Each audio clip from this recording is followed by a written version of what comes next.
د بلخ او ځوی روغتون کې د لومړي ځل لپاره د سرطان ناروغۍ د درملنې او کرونا وایروس د کنټرول 2 مرکزونه د $1,00,000 په ارزښت جوړ شول.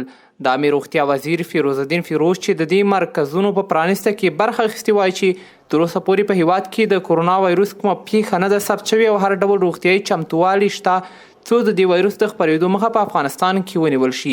فیروز وایي چې په ټول هیواد کې د هوایي میدانونو سربیره 300 بسترونه فعال کړي څو د کرونا وایروس کنترل کړي. پیام میره که امروز ما به شما و هموطنان ما میتونم بسیار گپ خوب ایست که زمینه تشخیص ویروس کرونا در افغانستان سر از امروز مساعد شد. ضرورت به این است که ما سمپل جهت تشخیص به لابراتوارهای کشورهای دور یا همسایه یا بیگانه روان کنیم.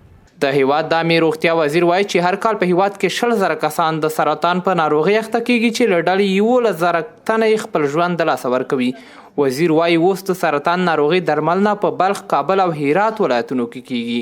ما زمینه تداوی و تشخیص ابتدایی سرطان هم در کابل هم ولایت هرات و بلخ مساعد ساختیم که در اینجا فعلا در حدود 10 بستر ظرفیت است. زمینه تداوی با کیمو با دوا یعنی کیموتراپی موجود است.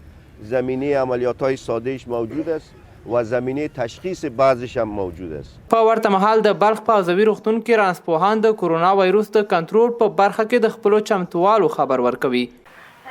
تا فعلا وزارت سرطانه بر ما یک مقدار امکانات داده تا تعمیرش جدا کردن در این بخش و میتونیم که اگر احیانا از این مرض مراجعه کنه با تشخیص و تداوی کمک کرده میتونیم به همتون.